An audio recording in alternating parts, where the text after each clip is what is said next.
What has happen to Germany? সর্বশেষ তারা নকআউটে কোনো ম্যাচ জিতেছিল এগেনস্ট আর্জেন্টিনা 2014। হ্যাঁ, সেটাই শেষ। ফাইনাল চ্যাম্পিয়ন হয়েছিল এবং তারপর থেকে কিছুই হচ্ছে না তাদের। সিম্পল একটা ব্যাপার আপনি একটু আমাকে বোঝান, সেটা হচ্ছে জার্মান জিন মানে তো হিটলারের জিন, মানে সেটা একটা অন্য লেভেলের একটা জোশ থাকে আর কি। টাই ব্রেকারের সময় এত নার্ভাস কেন এই জার্মান টিম? এটা ডেফিনেটলি আমরা ফরমেশনটা দেখতে পাচ্ছি যে জার্মান এবং প্যারাগুয়ে যে ফরমেশনটা আসলে তারা খেলতে নেমেছিল। আমরা একটু জার্মানির অ্যাটাকিং ফরমেশনটা যদি দেখি, ওকে, জার্মানির অ্যাটাকিং ফরমেশনটা পারভেজ একটু দেখবেন, সেটা এরকম ছিল। এবং জার্মানি আসলে প্যারাগুয়ের লো ব্লক ভাঙার জন্য ব্রাজিলের মতোই ক্রস করার চেষ্টা করছিল ওয়াইড পজিশন থেকে, এই দুই ওয়াইড পজিশন থেকে করছিল। অন্যদিকে প্যারাগুয়েও যখন অ্যাটাকে যাচ্ছিল, প্যারাগুয়ের অ্যাটাকিং ফরমেশনটা একটু দেখতে চাই। প্যারাগুয়ের অ্যাটাকিং ফরমেশনটা সেক্ষেত্রে খুব বেশি তারা আসলে উঠে নাই, বাট যখন উঠেছে তখন তারা একটা বেসিক অ্যাটাকিং ফরমেশনের কাছে এনিওয়েজ, এটা হয়তো একটু দেরি হচ্ছে। বাট হোয়াট অ্যাকচুয়ালি হ্যাপেন, মানে দিন শেষে টাই ব্রেকারে এত নার্ভাস কেন এই জার্মান টিম? প্রথমত আমার মনে হয় যে তারা চাইনি ব্যাপারটা টাই ব্রেকারে যাক, মানে ওই ব্যাপারটাই তাদের বেশি নার্ভাস করেছে। বিকজ ট্র্যাক রেকর্ড কথা বলে, এই মরক্কো টিমটাকে আপনি টাই ব্রেকারে হারাতে পারবেন না। মরক্কো এর আগে বড় বড় টিমকে এভাবে টাই ব্রেকারে হারিয়েই কিন্তু গত ওয়ার্ল্ড কাপে তারা সেমিফাইনালে চলে গিয়েছিল। দুঃখিত, সরি, আমি মরক্কোর কথা বলছি।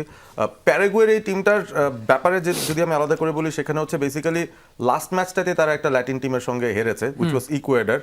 প্যারাগুয়ে একটা সিমিলার প্যাটার্নে খেলেছে উইথ লেসার ফ্লেয়ার। তাদের এনসিসোই একটা ক্রিয়েটিভ অপশন, অ্যালমিরনকে পাওয়াটা একটা ভালো দিক ছিল। বাট জার্মান ওভারঅল গেম প্লেটাই এত স্লো, দিন শেষে তারা, আমি বলবো নার্ভাস হয়েছে আরও একটা কারণ, বিকজ প্যারাগুয়ের যে goalkeeper, he is 6'6", he is hill 6'6", এবং তার হাইট, তিনি যখন ফার্স্ট পেনাল্টি ধরার জন্য দাঁড়িয়েছিলেন পোস্টে, হাত উপরে ওঠানোর পর দেখছি তার পামটা ওই টপ বার হিট করছে, তার মানে জায়গায় দাঁড়িয়ে তিনি এই কাজ করতে পারছেন।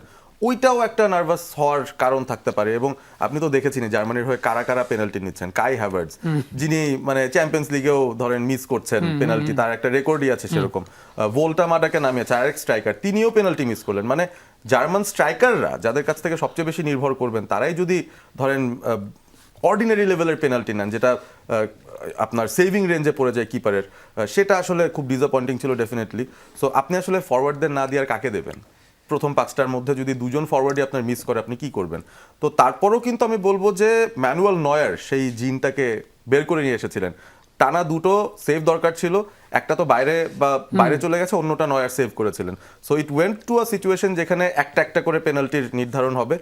জনাথন টাহ এসেছেন, সেখানে আমি বলবো জার্মানির খুবই অন্যরকম একটা ব্যাপার দেখলাম। তাদের মিডফিল্ডাররা ছিলেন, গোরেজগা ছিলেন, আরও বেশ কিছু প্লেয়াররা ছিলেন যারা পেনাল্টিটা নিতে পারতেন, কেউ এগিয়ে আসেননি। একটা ডিফেন্ডারকে পাঠানো হয়েছে জনাথন টাহ পেনাল্টি নিতে, তিনি তো ছাদে পাঠিয়ে দিলেন। সো ওই ব্যাপারটা আমার কাছে অড লেগেছে যে জার্মানরা যারা দায়িত্ব নিয়ে আসতে চায়, যারা নিজেরা আসলে ম্যাচের দখলটা নিতে চায়, even in a penalty situation, তারা কিন্তু প্ল্যানিংয়ের জায়গা থেকেও গোছানো না, যেটা খুবই আনলাইক জার্মানি, আমরা যদি তাদের আগের জায়গাগুলোতেও যাই। সো ডেফিনেটলি প্যারাগুয়েকে আপনি অ্যাপ্রিসিয়েট করতে হবে। তারা অ্যাকচুয়ালি খুবই খুশি হয়েছিল আমার মনে হয়েছে যখন পেনাল্টি পর্যন্ত গিয়েছে, কারণ প্যারাগুয়ের আগে একবারই পরবর্তী রাউন্ডে গিয়েছিল এবং সেটা পেনাল্টিতে গোললেস ড্র জাপানের সাথে 2010-এ।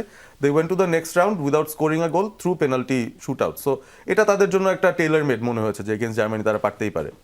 জার্মানির, আমি যদি এই জায়গাটা আপনাকে একটু জিজ্ঞেস করি, টাই ব্রেকারের কথা তো আমরা প্রসঙ্গটা বাদ দিলাম, জার্মানি প্রথম সত্যি কথা বলতে অন টার্গেট শট করেছে 55 মিনিটে গিয়ে, তার আগে তারা ক্রস করছে, বাট আলটিমেটলি কোনো থ্রেট ক্রিয়েট করতে পারছে না, কিংবা যেটাকে বলে বিগ চান্স ক্রিয়েট করতে পারছে না।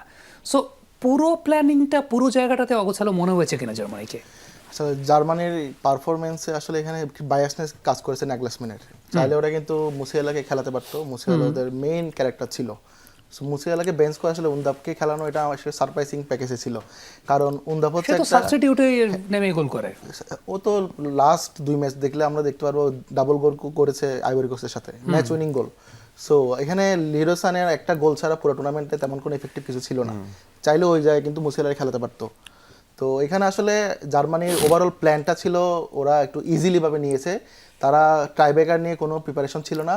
পক্ষান্তরে প্যারাগুয়ের কথা যদি বলি, তারা টাইব্রেকার নিয়ে প্রিপারেশন নিয়ে এসেছিল, জার্মানিকে টাইব্রেকারে নিয়ে যাবে, ইভেন ওইখানে হারাবে। ওরা প্ল্যানে সাকসেসফুল হয়েছে।